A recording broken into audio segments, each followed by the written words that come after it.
Good morning. Shall we start? Yes, sir. Yes, sir. No.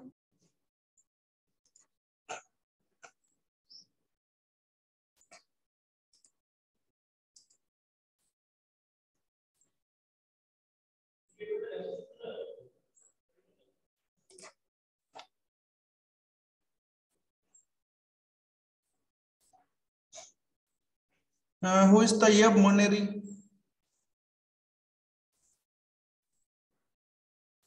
Hello.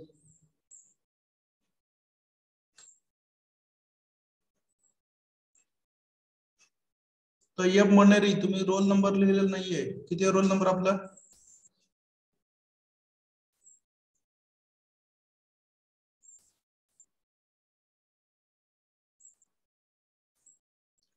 Lecture चालू करून निघून गेला दिसतो.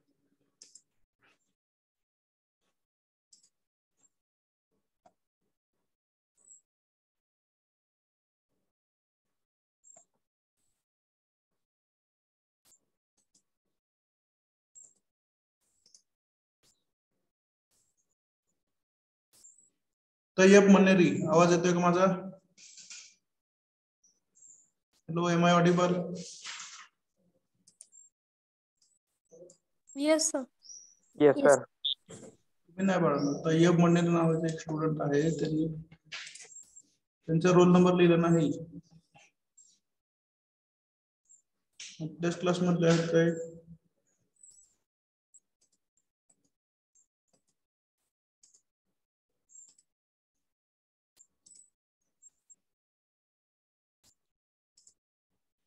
सॉरी, तुमच्या नावासमोर जर रोल नंबर नसेल तर मी तुम्हाला ऍड करू शकत नाही. Okay, please remember my problem. मला रिमूव्ह करावं लागेल जर नावासमोर रोल नंबर नसेल तर. Is that fine? Yes, sir. Yes, sir. Yes, sir. Yes, sir. त्यांना 2-3 वेळा हाक मारली पण ते मोबाईल चालू करून गायब झालेत. इथून पुढे होऊ नये कोणाच्या बाबतीत अशी माझी इच्छा आहे. त्यातनं काय मला फार मोठं नोबेल प्राइज मिळतं असं नाही, पण व्हिडिओ दिसतोय माझा? Yes, sir. ठीक आहे. ऑफलाईन साठी काय विद्यार्थी क्लासमध्ये आहेत त्यांना एलसीडी स्क्रीन दिसण्यासाठी आपण सगळे ट्यूबलाइट वगैरे बंद केलेले आहेत वर्गातल्या, त्यामुळे मी जरी दिसत नसलं तरी पीपीटी दिसत असतील. ठीक आहे ना? का दिसतोय मी पण? दिसताय तुम्ही पण. Yes, sir. सगळं अंधारात दिसण्यासारखं नाहीये मी.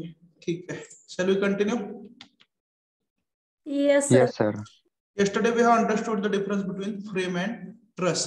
So in case of truss there will be triangular members, and in case of frame most of the time the rectangular shape will be there. तर trusses मध्ये inclined members असतात आणि triangles तयार झातात. This is the speciality of the truss. Every truss is a frame. Frame हे common term आहे आणि truss हा त्यातला एक पार्ट आहे ज्याच्यामध्ये ट्रायंग्युलर शेप तयार झाला असतो बाय जॉइनिंग द मेंबर्स. ठीक आहे. युनिट 2 मधले सर्व कॉन्सेप्ट आपल्याला माहिती पाहिजेत, हे पण आपण डिस्कस केलं. रेकॉर्डिंग चालू आहे का? चालू आहे. Yes, sir.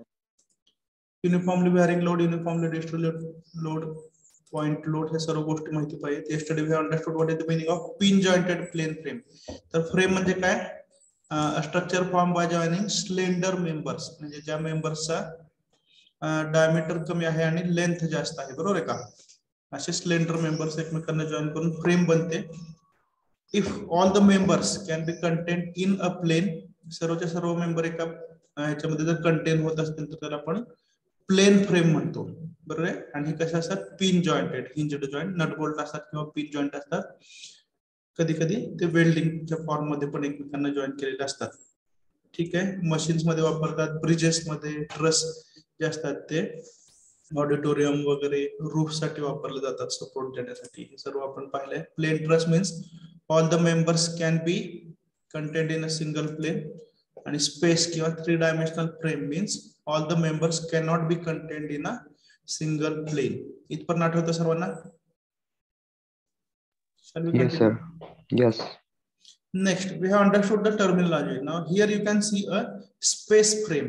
एक 3 डायमेन्शनल फ्रेम तुम्ही पाहताय ज्याच्यामध्ये सर्वचे सर्व मेंबर्स जॉईन केले in the form of triangles. So what ever the slender rods, they represent the members. ठीक आहे. आणि नंबर ऑफ मेंबर्स जे आहेत त्याला आपण एम ही टर्म वापरूया. ते एकमेकांना जॉईन केलेले असतील. ठीक आहे. So these are the joints. तर नंबर ऑफ जॉइंट साठी जे ही टर्म वापरू आपण आणि नंबर ऑफ मेंबर साठी एम ही टर्म वापरू. तर स्टॅटिकली डिटर्मिनेट, इनडिटर्मिनेट हे पण आपण पाहिले मला वाटतं, बरोबर ना. तर जर तुम्ही इक्वेशन्स ऑफ इक्विलिब्रियम कोणकोणत्या, summation F X equal to 0, summation F Y equal to 0 and summation m equal to 0. By using these conditions of equilibrium, if you can find the forces in all the members, then such frame is called as statically determinate frame. Determinate means all the forces can be determined. ठीक है. त्यालाच तुम्ही आणखी दुसरा शब्द वापरू शकतो, complete analysis can be done by using the equations of equilibrium. And if you cannot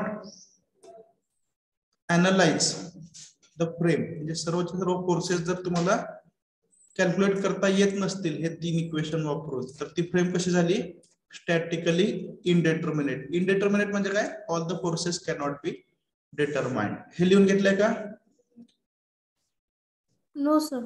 okay. So write down types of frames.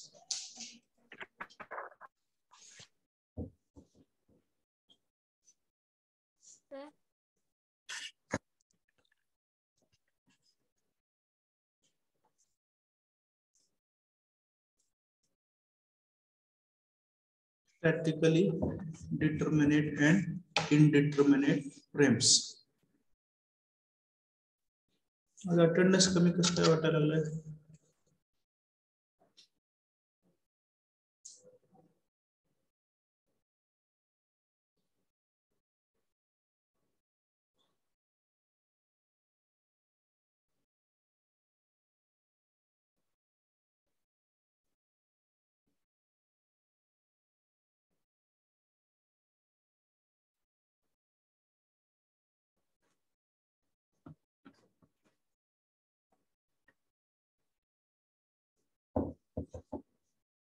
There are different types of frames. Statically determinate frame. A frame is said to be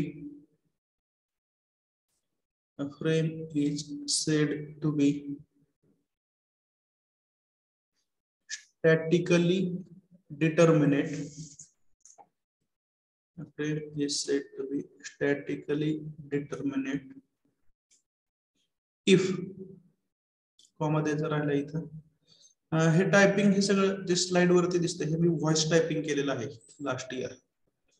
notebook वाचत होतो, त्यातले महत्त्वाचे point voice typing केले. त्यामुळे कुठं कुठं तुम्हाला ते comma, full stop, missing, capital letter असे ग्रामॅटिकल मिस्टेक दिसू शकतात. मी टाइम टू टाइम सांगेन तुम्हाला. A frame is said to be statically determinate if it is completely analyzed by using the conditions of equilibrium. Example, perfect frame. आता perfect frame आणि redundant frame हे आपण next slide मध्ये शिकणार आहे. सध्या फक्त लिहून घ्या. हे statically determinate frames are always perfect frames. MCQ मध्ये हे विचारतात. स्टॅटिकली डिटर्मिनेट फ्रेम कुठली आहे, तर perfect frame. Do remember. Next, statically indeterminate frame. A frame is said to be statically indeterminate if it is not completely, or if it cannot be mandatory, if it cannot be completely analyzed by using the conditions of static equilibrium. Example, redundant frame, हे पण आपण पुढच्या slide मध्ये शिकतोय. Condition of equilibrium काय तर लिहून घ्या, summation F X equal to 0, summation F Y equal to 0,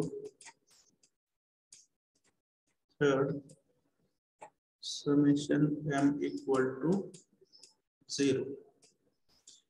या चॅप्टरच्या बाबतीत एक तुम्हाला गोष्ट सांगतो, हा सर्वात सोपा चॅप्टर वाटेल तुम्हाला, कारण याच्यामध्ये फक्त ह्या तीनच गोष्टी करायच्या. कुठल्या कुठल्या? Summation F X equal to 0, summation F Y equal to 0. त्यामुळे जर तुम्हाला पहिले 2 युनिट जमले असतील, सपोर्ट रिएक्शन काढता येत असतील आणि समेशन एफ एक्स आणि समेशन एफ वाय कंडिशन वापरता येत असतील, ठीक आहे, म्हणजे अतिशयोक्ती नाही, पण हा चॅप्टर नाही शिकवल तरी चालतो, मी शिकवणार आहे, don't worry.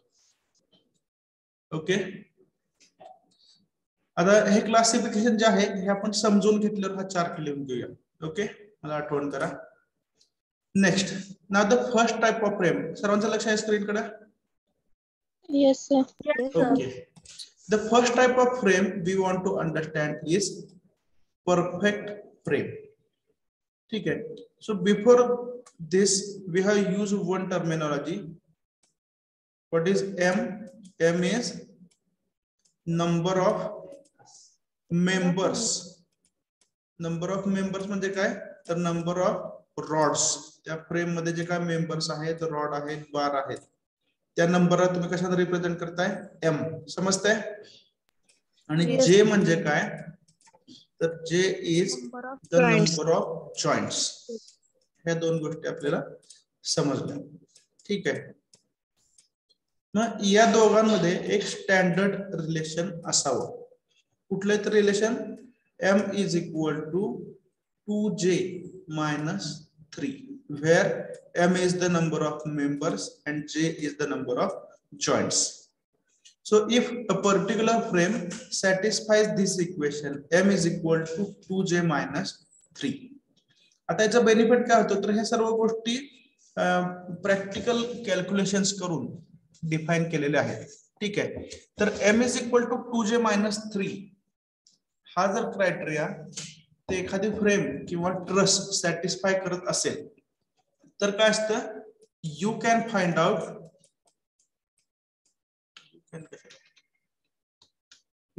Out all the forces. जर एखादी फ्रेम, एखादा truss m is equal to 2j minus 3 ही कंडिशन सॅटिस्फाय करत असेल तर तुम्ही सर्वच्या सर्व फोर्सेस त्याच्यामधले कॅल्क्युलेट करू शकता. ठीक आहे, फॉर एक्झाम्पल इथं या फ्रेम मध्ये आपण जर पाहिलं तर नंबर ऑफ मेंबर्स किती आहेत? 3, आणि नंबर ऑफ जॉइंट्स पण 3. बरोबर आहे? 2j minus 3 म्हणजे किती? 6 minus 3 which is equal to number of members. m is equal to 2j minus 3 हे इक्वेशन या ट्रायंग्युलर फ्रेमच्या बाबतीत सॅटिस्फाय होतं. Is that clear? अशा प्रकारची जर फ्रेम असेल तर तुम्ही सर्वच्या सर्व फोर्सेस कॅल्क्युलेट करू शकता. Forces in all the members can be calculated. Okay, if you extend this frame like this, आता किती मेंबर झाले हो? 5. 5 members. 5 झाले, 6 झाले. five. दोन ट्रायंगल दिसतात म्हणून. Number of members is 5. Number of joints 4. 4, sir. So once again use the equation 2j minus 3. 2j म्हणजे किती झाला? 10. 10 minus 4. जॉइंट्स किती झाले बघा बरं? 1 2 3 4. 10 minus 8, sir. 8 minus 3. sorry 4 into 2. 8 minus 3. 3. म्हणजे हे सुद्धा परफेक्ट फ्रेम आहे का? Yes, sir. आहे. Yes, sir. ठीक आहे, म्हणजे एक ट्रायंगल घेतला तरी परफेक्ट फ्रेम आहे, 2 ट्रायंगल घेतला तरी परफेक्ट फ्रेम आहे. ठीक आहे,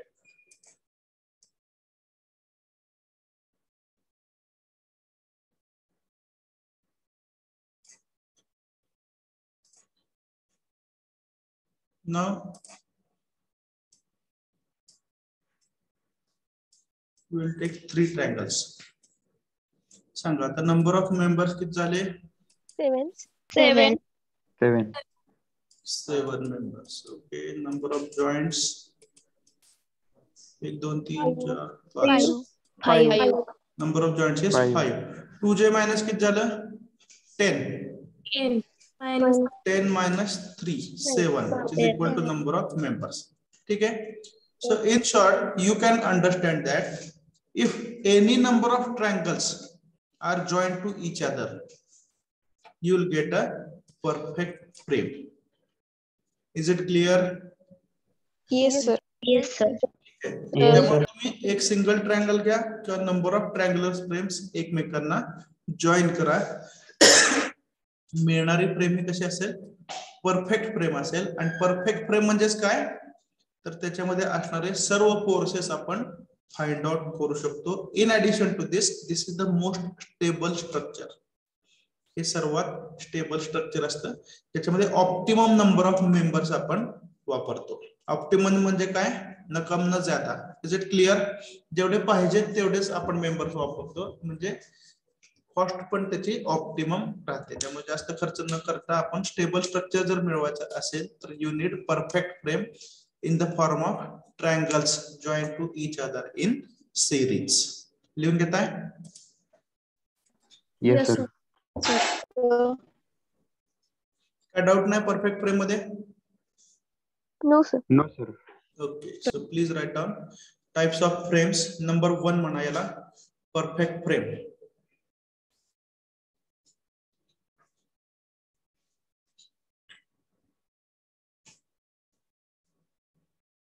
परफेक्ट फ्रेम. पुढचं लिहून घ्या. A pin jointed frame.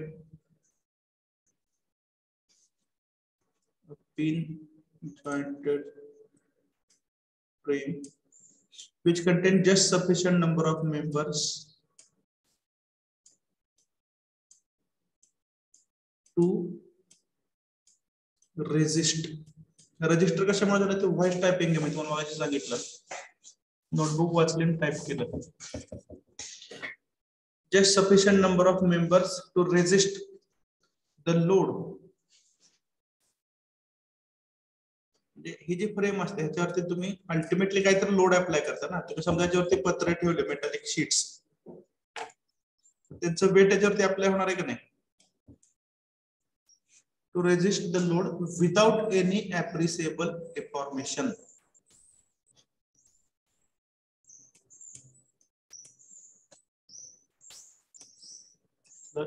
Capital लिहावं लागेल. without any appreciable deformation in shape is called as a perfect frame. Next line la liha. A perfect frame has to satisfy the following condition. A perfect frame has to satisfy the following condition. M is equal to 2j minus 3.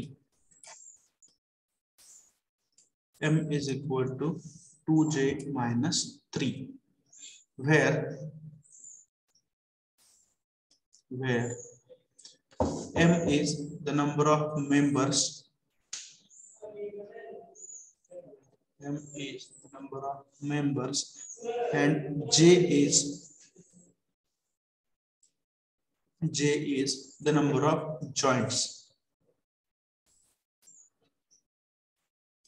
Number of joints in the frame oblique truss. आपण शिकणारे trusses असते, त्याच्यामध्ये triangular member असतात. ठीक आहे, आणि truss हा फ्रेमचाच part आहे किंवा प्रकार आहे. ठीक आहे. Next line, important note.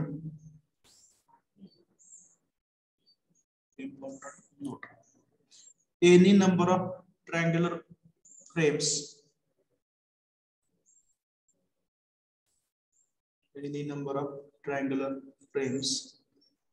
joined together joined together in a series will represent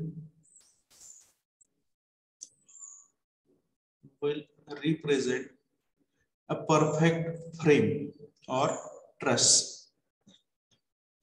Will represent a perfect frame or truss. ठीक आहे. त्यामुळे जर परफेक्ट फ्रेम पाहिजे असेल, ऑप्टिमम नंबर ऑफ मेंबर्स पाहिजे असतील, ठीक आहे, आणि लोडला सपोर्ट करून स्टॅबिलिटी पाहिजे असेल तर ट्रस हा कसा पाहिजे, in the form of triangles only. ठीक आहे. Then what about other types of frames. समजा तुम्ही एक रेक्टँग्युलर फ्रेम घेतली, ठीक आहे, तर आता ही रेक्टँग्युलर फ्रेम जर तुम्ही घेतली तर याच्यामध्ये नंबर ऑफ मेंबर्स सांगा मला. 4. Number of joints 4. ठीक आहे. तर 2j-3 किती आलं, 8-3 5. बरोबर आहे का. आणि नंबर ऑफ मेंबर्स किती आहेत, 4. ठीक आहे. म्हणजे तुमच्या लक्षात काय आलं, m is less than 2j-3. ठीक आहे. म्हणजे या केस मध्ये नंबर ऑफ मेंबर्स जे तुम्हाला परफेक्ट फ्रेम मध्ये लागतात त्याच्यापेक्षा कमी आहेत. Is that clear. m जेवढा तुम्हाला परफेक्ट फ्रेम साठी लागतो, परफेक्ट फ्रेम साठी किती लागतात तर 2j-3 एवढे मेंबर्स लागतात. बरोबर आहे का. तर याच्यामध्ये काय, नंबर ऑफ मेंबर्स हे परफेक्ट फ्रेम मध्ये लागणाऱ्या मेंबर पेक्षा कमी आहे, म्हणून याला आपण म्हणतो डेफिशियंट फ्रेम. डेफिशियन्सी म्हणजे काय, कमतरता. हा शब्द माहिती असेल तुम्हाला, बरोबर आहे. तर याच्यामध्ये काय, there is deficiency of the number of members. The number of members are less than the members required for becoming a perfect frame. ही फ्रेम काय झाली, कोणती फ्रेम झाली, डेफिशियंट फ्रेम. Deficient frame. याच्यामध्ये तुम्ही सर्वच्या सर्व फोर्सेस कॅल्क्युलेट करू शकता. फोर्सेस कॅल्क्युलेट करणं हा विषय नाही, पण नंबर ऑफ मेंबर्स कमी आहेत त्यामुळे याची स्ट्रेंथ कमी राहणार. त्यामुळे जर तुम्ही असा याच्यावरती लोड अप्लाय केला, ठीक आहे, तर काय होईल, या फ्रेमचा शेप जो आहे तो चेंज होऊ शकतो. Is that clear. So write on this. त्यामुळे हे स्टेबल स्ट्रक्चर नाही, कारण नंबर ऑफ मेंबर्स जे ऍक्च्युअली लोडला सपोर्ट करतात ते मेंबर्स कमी आहेत, त्यामुळे स्टेबल असू शकत नाही. Second point, deficient frame. Write down all the things.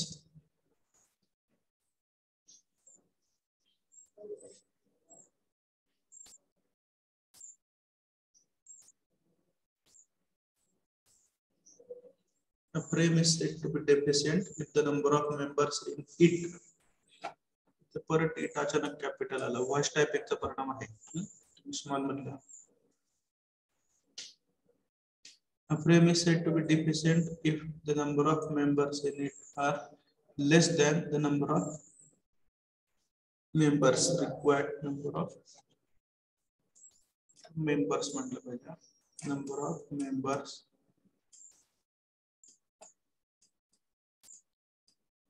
required for a perfect frame.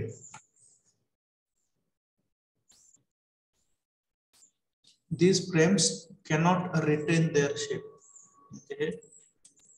Stable structure नाही, कारण number of members कमी आहेत.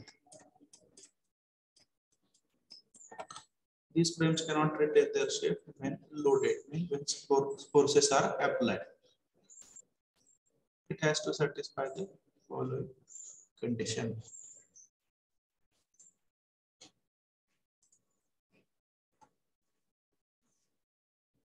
M is less than 2j-3. आता या केसच्या फ्रेम मध्ये काय असतं, you can calculate all the forces. ठीक आहे, म्हणजे अनालिसिसच्या दृष्टीने ठीक आहे, पण स्टॅबिलिटीच्या दृष्टीने ही फ्रेम योग्य नाही.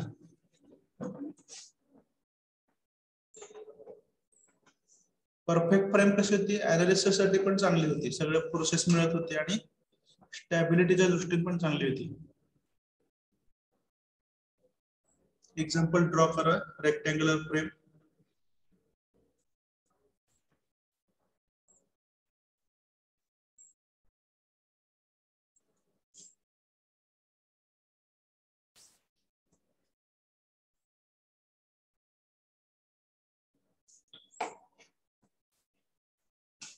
m is 2j minus 3. m किती आहेत 4, 2j minus 3 किती आहे 5.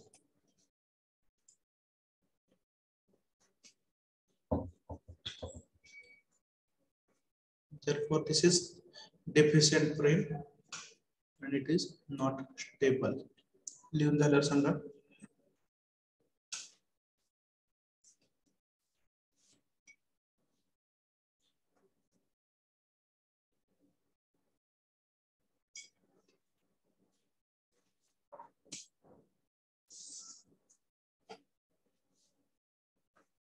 Okay, by next question. So can this frame be made as a perfect frame? त्या फ्रेमला परफेक्ट बनवता येईल का? काय मॉडिफिकेशन करून?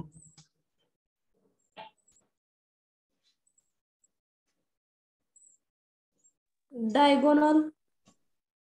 Correct. If you add one member diagonally.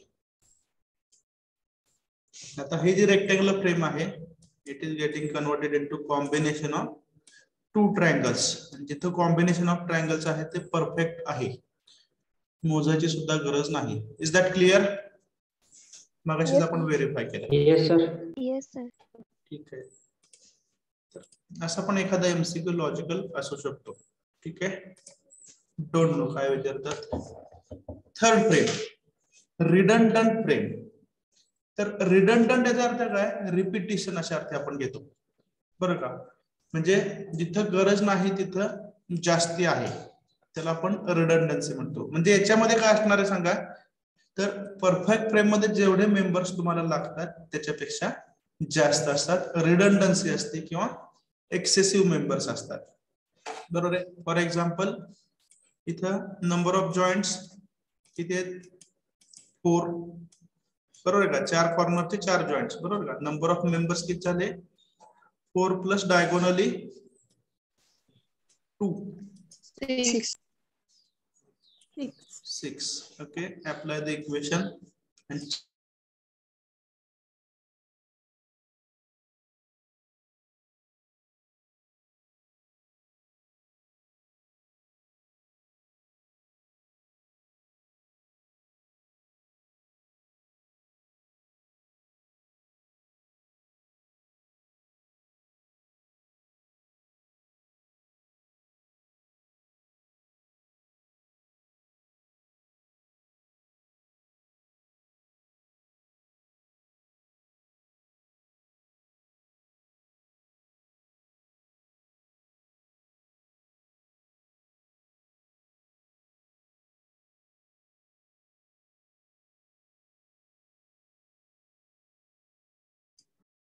sorry for the disturbance, but it was essential. So here you find that 2j minus 3, how much? 12 minus 3 किती येतं 9, बरोबर ना? Yes. 5, sir. 2j minus j 4 आहे ना. 8 minus 3 8 minus 3 5 आणि number of members किती आले 6, बरोबर आहे का? You must observe there is lack of concentration. एका वेळी जास्त काम केले की असं होतं. Okay, so m is greater than 2j minus 3. Members जास्त आहेत. मगाशीच तुम्ही बघितलं की एखादा रेक्टँगल मध्ये जर तुम्ही फक्त एकच डायगोनल ऍड केला तर ती परफेक्ट फ्रेम असते, बरोबर आहे का? इथं काय झालंय, एक मेंबर एक्स्ट्रा आलाय. Are you getting? So this is a redundant frame. Redundant म्हणजे काय? रिपिटेशन झालेले एखादा मेंबर एक्स्ट्रा आलेला आहे. ठीक आहे.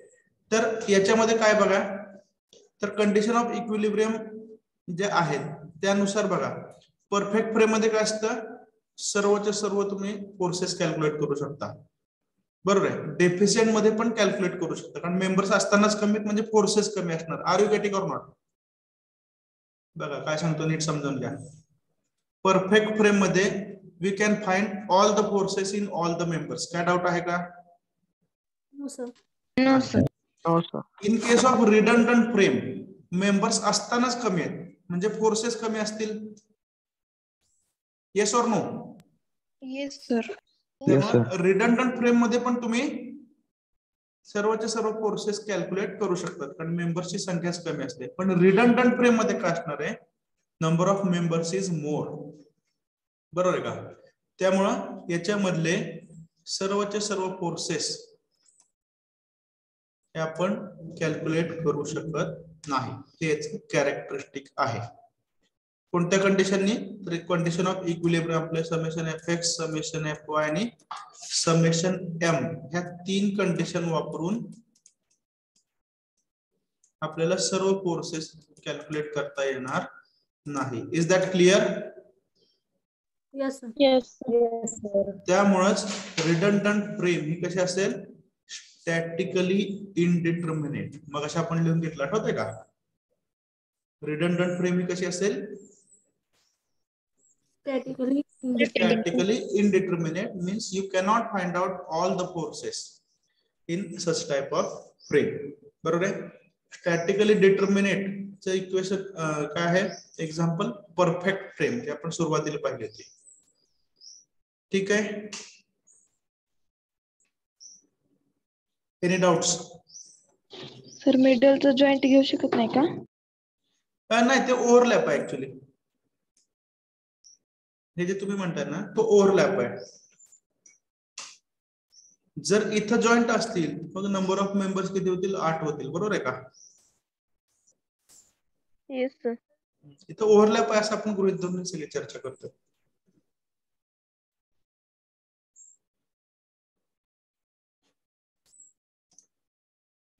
तर done third type redundant frame. Statically indeterminate म्हटले तर फक्त रिडंडंट फ्रेम असेल, त्याच्यामध्ये सर्वच्या सर्व फोर्सेस कॅल्क्युलेट करता येत नाही. मी खूप वेळा रिपीट करतोय, सर्वांच्या लक्षात आलंय असं वाटतंय मला. Is it understood? Yes, तर sir. इनडिटर्मिनेट कुठली आहे, फक्त रिडंडंट फ्रेम, कारण मेंबर्स जास्त आहेत गरजेपेक्षा, त्यामुळे फोर्सेसची संख्या पण जास्त आहे. त्यामुळे सर्वच्या सर्व फोर्सेस कॅल्क्युलेट करता येणार नाहीत. So redundant frame is statically indeterminate.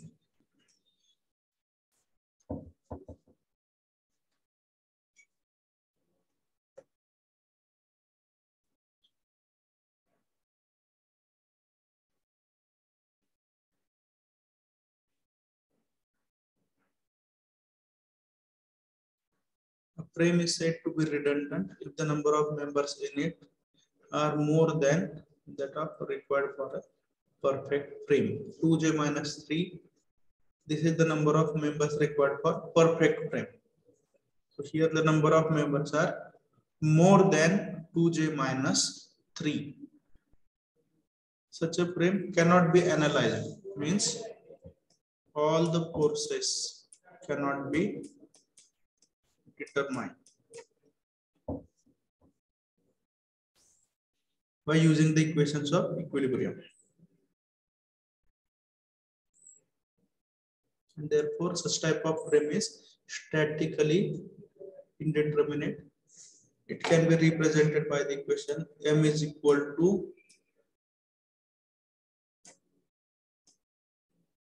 To j minus 3. याला तुम्ही ओव्हर डिझाइन असं पण म्हणू शकता. फॅक्टर ऑफ सेफ्टी हा शब्द तुम्ही कधी पूर्वी ऐकला असेल, ऐकलाय का, फिजिक्स मध्ये वगैरे ऐकलं असेल का नाही. फॅक्टर ऑफ सेफ्टी हा शब्द ऐकलाय का? No sir. No, sir. No sir. Basic civil मध्ये येईल कदाचित तो. ते असेल तर मी उदाहरण सांगतो. फॅक्टर ऑफ सेफ्टी म्हणजे काय, तर सोप्या भाषेत सांगतोय, एक्झॅक्टली असं वर्डिंग नाहीये.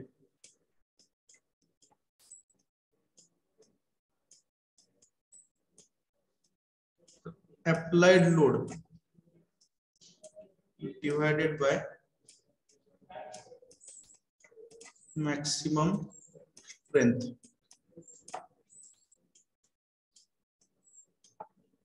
जस्ट जनरल नॉलेज म्हणून सांगतो, मेकॅनिक्स मध्ये तुम्हाला गरज नाही.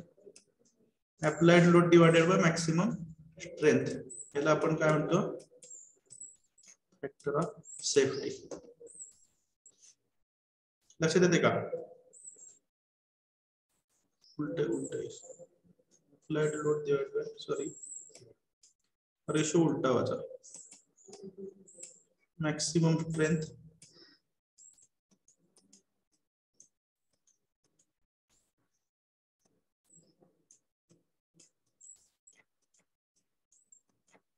Divided by applied force. ठीक आहे. हा जर factor of safety greater than 1 असेल तर काय असणार आहे स्ट्रेंथ जास्त आहे आणि अप्लाइड फोर्स कमी आहे. Is it clear? Yes, sir. तर तो तुम्हाला नेहमी कसा एक्सपेक्टेड आहे greater than 1. Is it clear? आणि जर factor of safety less than 1 असेल तर याचा अर्थ काय होतो applied force is greater. Applied force हा जास्त आहे स्ट्रेंथ पेक्षा म्हणजे फेल्युअर हे नक्की होणार आहे. Is it clear? Yes, sir. तर या केस मध्ये रिडंडंट फ्रेम मध्ये फॅक्टर ऑफ सेफ्टी जास्त असतो म्हणजे थोडक्यात स्टॅबिलिटी जास्त असते. फॅक्टर ऑफ सेफ्टी जेवढा जास्त तेवढी स्टॅबिलिटी जास्त आणि जेवढं तुम्ही फॅक्टर ऑफ सेफ्टी जास्त ठेवता तेवढं काय होणार किंमत वाढणार आहे. बरोबर आहे ना? म्हणजे समजा तुम्हाला एक 10 mm च मेटॅलिक बार पाहिजे तेवढा लोड सहन करण्यासाठी तुम्ही 20 mm चा वापरला फॅक्टर ऑफ सेफ्टी वाढेल का नाही पण ऍट द सेम टाइम काय होणार आहे कॉस्ट पण वाढेल. Are you getting? Yes, sir. Yes, sir. ठीक आहे. So this is about the types of frames. This is summary. बघा काय डाऊट असेल तर विचारा. इक्वेशन सांगा याच्यावर 3 MCQ असू शकतात. याचं इक्वेशन काय perfect फ्रेमचं? M equal to equal to 2 2J minus M is equal to 2J minus 3 deficient frame. less than 2J minus M is less than 2J minus 3. Redundant frame. M M is greater than 2J minus 3. आणि ही frame कशी आहे statically indeterminate. Indeterminate. ही पण कशी आहे statically determinate आहे. बरोबर आहे. आणि डेफिशियंट विषयी फारशी लोक चर्चा करत नाहीत पण जर तुम्ही सांगायचंच म्हणलं तर ही सुद्धा स्टॅटिकली डिटर्मिनेटच आहे कारण सर्व फोर्सेस कॅल्क्युलेट होतात ना. Yes. Are you getting or not? पण याच्याविषयी फारसं चर्चा करायची प्रथा आपल्याकडे नाही त्यामुळे तो विषय पेंडिंगला ठेवा. पण you know the fact. Shall we continue?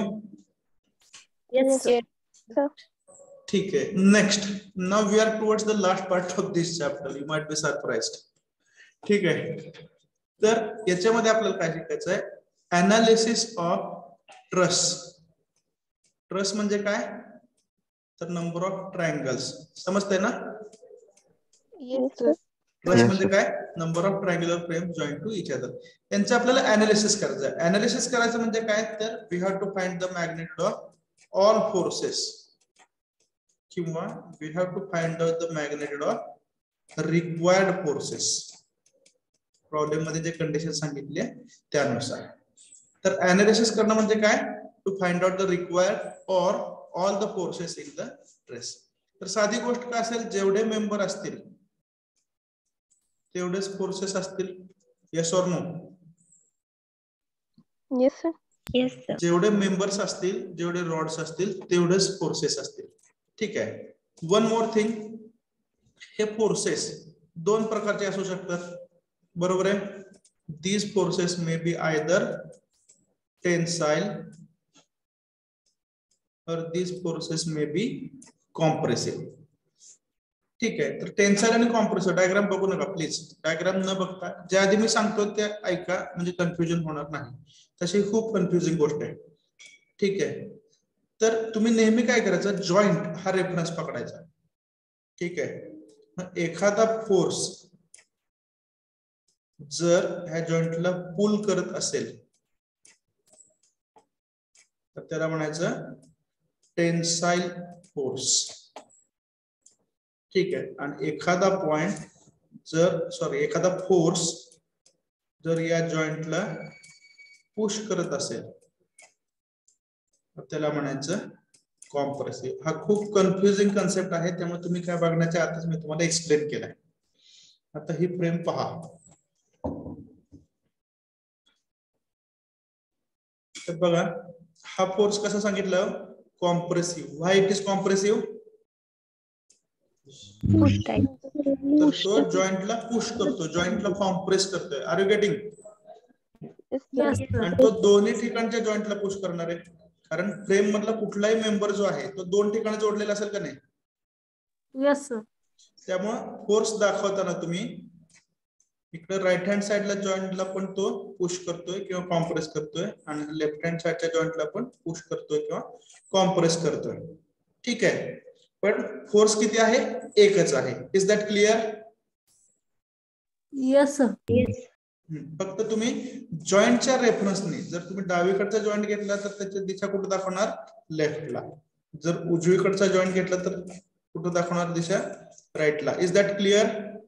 Yes, sir. But it is one and the same force. ठीक आहे, आता इथं बघा, इथले फोर्सेस पण कसे आहेत? Compressive. Why they are compressive? Because it is pushing the joint. Compress करतोय जॉईंटला. समजते ना? तर जॉईंट हा रेफरन्स नेहमी ठेवा. ठीक आहे, जर तुम्ही हा फोर्स पाहिला तर Tensile. टेन्साईल, बरोबर आहे का? मग जर हा टेन्साईल असेल तर असाच एक फोर्स इथं पण असणार आहे. समजतंय ना? Yes, sir. So tensile forces. ठीक आहे, वेट ऑफ द फ्रेम इथं दाखवलेला आहे, पण ऍझम्पशन जे असतात त्यामध्ये आपण weight of the frame consider करत नाही. तर बघा, हे नॉर्मली तुम्हाला स्ट्रक्चर दिसतं. तर हे काय दिसतंय आपल्याला? वॉल आहेत. बरोबर, त्यांना टेक्निकल लँग्वेज मध्ये तुम्ही काय म्हणणार? सपोर्ट म्हणणार. समजतंय का? Yes, sir. Yes, sir. ठीक आहे, तर या सपोर्ट वरती काय माउंट केलेली आहे? ट्रस किंवा फ्रेम माउंट केली आहे. बरोबर, आणि या फ्रेम वरती काय असणार आहे? तर वेट अप्लाय केलेलं असणार आहे. मेटॅलिक शीट जर तुम्ही याच्यावरून असे टाकलेले आहेत गृहीत धरा, ठीक आहे, तर काय होणार आहे? फोर्सेस ऍक्ट होतील का नाही? Yes, sir. Yes, हे sir. फोर्सेस आपण काय अज्युम करतो? हे फोर्सेस मेंबर वरती ऍक्ट होत नाहीत. ठीक आहे, तर आपण अज्युम काय करतोय? This forces are acting at the joints. समजतंय? जे ऍक्ट होणारे फोर्सेस आहेत हे कुठे ऍक्ट होतात? आपण अज्युम करतोय these are acting Joint at ला. The joints. ठीक आहे, पण अल्टिमेटली जर फेल्युअर झालं तर कोणाचं होणार आहे? जॉइंटचं फेल्युअर होणार आहे. Are you getting? Yes, sir. Yes, sir. So we assume that all the forces are acting at the joints. ठीक आहे, पाठीमागच्या चॅप्टर मध्ये आपण शिकलो की हे सर्व स्ट्रक्चर जर इक्विलिब्रियम मध्ये असेल, ठीक आहे, म्हणजे आता बघा, म्हणजे जे काय मेटॅलिक शीट आहेत त्यात तुम्ही कशावरती लोड अप्लाय केला? ट्रस वरती किंवा फ्रेम वरती. बरोबर आहे, मग हे ट्रस किंवा फ्रेम काय करतील? बोला प्लीज. लोड अप्लाय केलाय आपण. Forces are applied at the joints. मग हे जे सपोर्ट आहे त्यांचं काम काय आहे? पाठीमागच्या चॅप्टर मध्ये सांगितलंय, टू विथस्टँड द लोड. जो काय लोड अप्लाय केला तो विथस्टँड करणं आणि तो ग्राउंड पर्यंत ट्रान्समिट करणं. Yes or no? आठवतंय का? लिहून घेतलंय तुम्ही? येस. Yes, म्हणजे sir. हा जो लोड आहे तो जमिनीपर्यंत ट्रान्सफर करतायत कोण? हे सपोर्ट किंवा ह्या वॉल. बरं का? मग to every action there is an equal and opposite reaction. Yes or no? Yes, sir. Yes, sir. म्हणजेच बरोबर आहे का? म्हणजे दुसरा अर्थ काय झाला? These supports are also offering reactive forces. Are you getting or not? RA and RB. जर A आणि B पॉइंट असतील तर हे ऍक्टिव्ह रिएक्टिव्ह फोर्सेस ज्यावेळी तुम्ही फ्री बॉडी डायग्राम काढता नेहमीप्रमाणे, ठीक आहे, तर त्यावेळी तुम्ही काय अज्युम करताय? इक्विलिब्रियम अज्युम करताय. बरं काय? आणि इक्विलिब्रियम अज्युम करता म्हणजेच तुम्ही काय करू शकता? Summation Fx equal to 0, summation y equal to 0, आणि जर गरज पडली तर समेशन m इक्वल टू 0. आता मला सांगा, या चॅप्टर मध्ये काय नवीन शिकणार आहे का आपण? No, sir. So there is nothing new in this chapter. फक्त काय झालं, जे ऍप्लिकेशन आहे ते बदललेलं आहे. Is that clear? Yes, sir. Okay. तर आता पण काय टाइप्स ऑफ फ्रेम लिहिलेत ना. आता नेचर ऑफ फोर्सेस लिहून घ्या. Write on nature of forces. Overall लक्षात आलं काय अनालिसिस करायचंय? Yes, sir.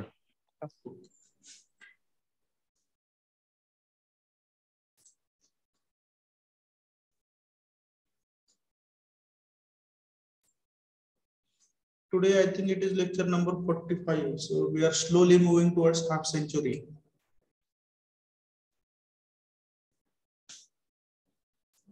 कमीत कमी 50व्या लेक्चरला तर वर्गात या. काय म्हणू असं रोज जाहिरात.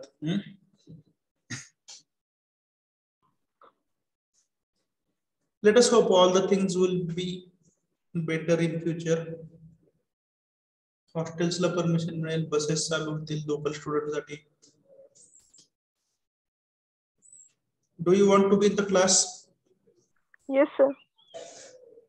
Yes, sir. काय असतं, सुट्टीला पण मर्यादा असते का नाही, त्या आयुष्यात लक्षात आलं आपल्या.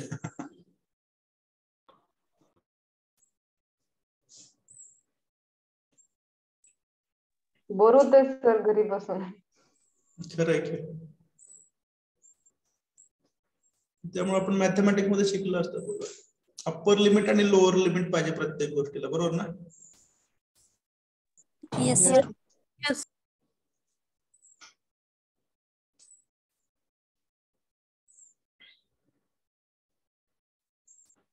Because ultimately I told you in the beginning only, subject सुरू करताना मी तुम्हाला सांगितलं होतं, लिहित राहा, स्लाइड वरती आहे ते, जस्ट कीप ऑन लिसनिंग. तर online education it is ultimately causing a tremendous loss to you. जर तुम्ही परीक्षेपुरता विचार केला ऑनलाईनचा, तर you have got a better chances to pass in the examination. पण लक्षात घ्या, ह्या ज्या काय परीक्षा होणार आहेत, 4 वर्षामध्ये 8 सेमिस्टर एक्झाम होतील, बरं का. ह्या 8 एक्झाम म्हणजे तुमचं आयुष्य नाहीये, बरोबर आहे का? त्यातले मार्क म्हणजे तुमचं आयुष्य नाही. तर त्या परीक्षेच्या आधी जे तुम्ही लर्निंग करता, that will shape your future. Are you getting? Yes, sir. त्यामुळे परीक्षेतले मार्क तुमचं भविष्य घडवणार नाहीत, पुन्हा एकदा लक्षात घ्या. बऱ्याच लोकांना गैरसमज होतो की पास झालो चला पुढं. तर मार्क म्हणजे आयुष्य नाही. मार्क चांगले घ्या, नो डाऊट, त्याच्याबद्दल कोणाचीच हरकत नाही, पण मार्क म्हणजे आयुष्य नाहीये. तर नॉलेज हे महत्वाचं आहे.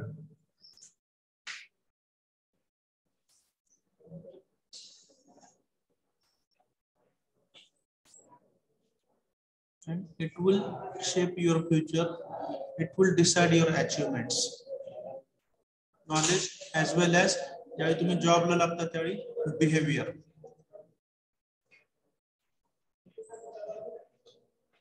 त्यामुळे जर आयुष्यात काय चांगलं मिळवायचं असेल, so try to be submissive, नम्रतेनं वागायला शिका.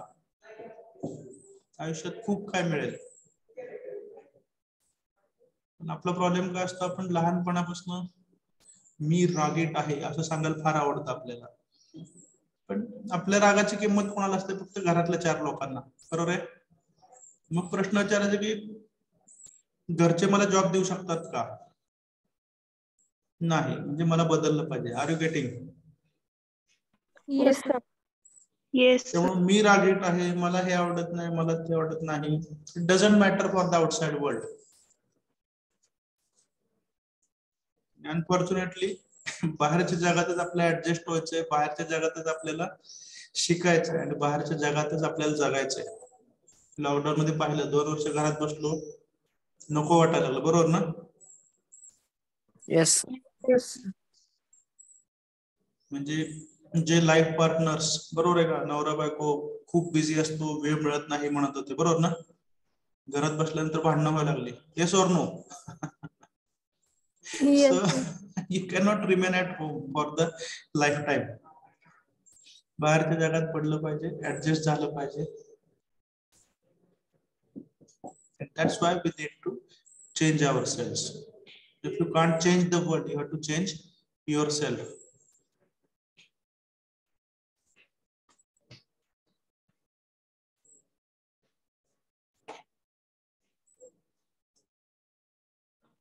सर फिगर पण ड्रॉ करायचं.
डायग्राम एवढी काढली तर सफिशियंट आहे.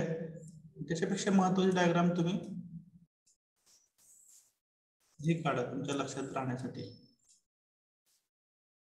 Show here one joint. याला कोणता फोर्स म्हणणार तुम्ही? टेन्साइल. याला अवे फ्रॉम द जॉइंट म्हणू शकता. समजतंय ना? Yes, sir.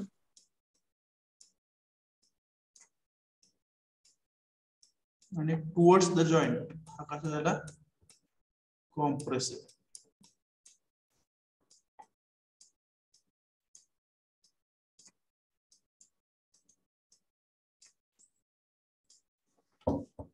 Tensile and compressive you have to consider with respect to the joint, not with respect to the members. With respect to member जर तुम्ही विचार केला तर एक्झॅक्टली अपोजिट मीनिंग लागेल, पण ते आपल्याला डोक्यातच घ्यायचं नाही. कन्सिडर कसं करायचं आहे? With respect to joints only.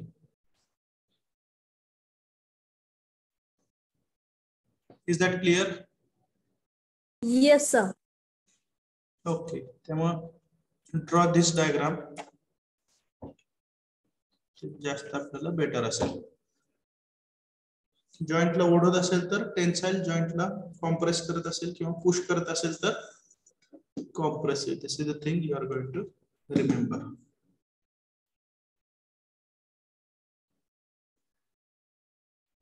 Arrows represent the forces on the hinges. The hinge असेल किंवा नट बोल्ट असतात, तुम्ही पाहिलं असेल फ्रेम.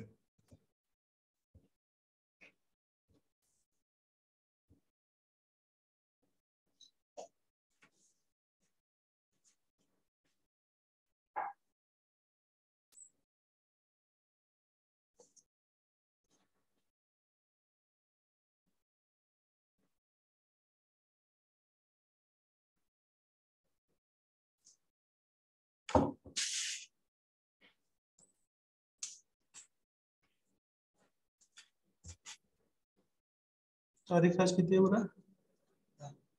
10 फेब्रुवारी.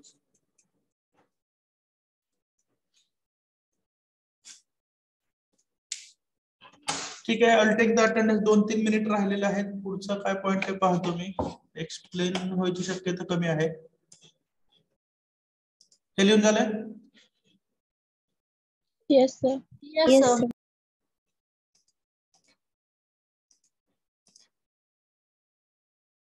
Assumptions नाही होऊ शकत चर्चा 2 मिनिटात.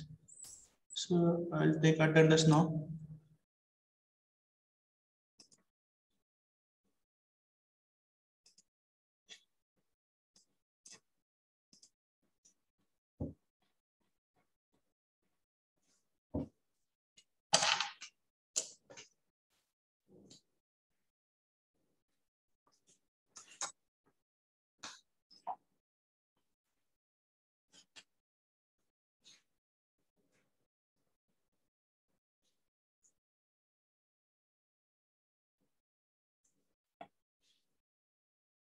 20.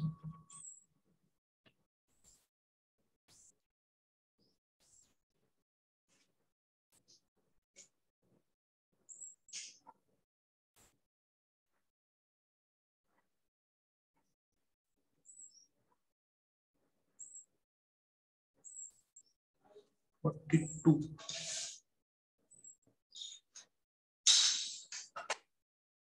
45.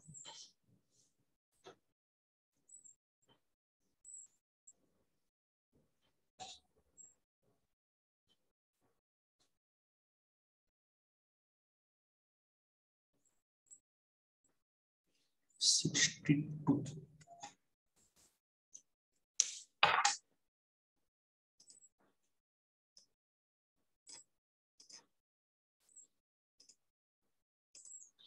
Absent numbers 20, 42, 45, 62.